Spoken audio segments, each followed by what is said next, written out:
मला असं वाटलं की माझ्या दुसऱ्या जन्मात काही चांगलं केलं पाहिजे.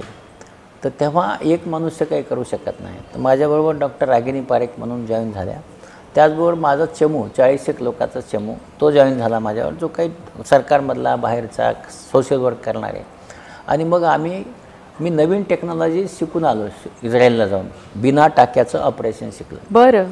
तर तेव्हा कसं होतं, टाके लावायचे आणि 40 दिवस पेशंटला घरी झोपावं लागायचं. तर मी ही बिना टाक्याचं शिकलं की ज्याच्यामुळं पेशंट 7व्या दिवशी कामाला जाईल. म्हणजे जे शेतामध्ये काम करणारे शेतकरी आहेत तर त्यांना 40 दिवस घरी राहणं नाही परवडत. आणि मग ही शस्त्रक्रिया त्या ग्रामीण भागापर्यंत घेऊन जावी म्हणून मी शिबिरं सुरू केली. पण त्याला काही फार असं मला मार्गदर्शन नव्हतं.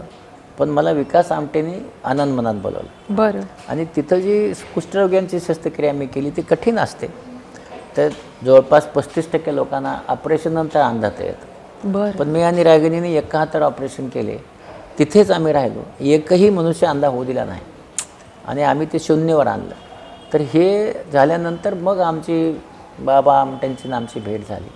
आणि मग त्यांच्यामुळं आम्हाला सामाजिक काम कसं करतात, काय करतात हे माहीत झालं.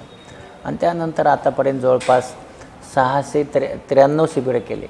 आणि मी स्वतः जवळपास 2,08,000 ऑपरेशन केले आहेत.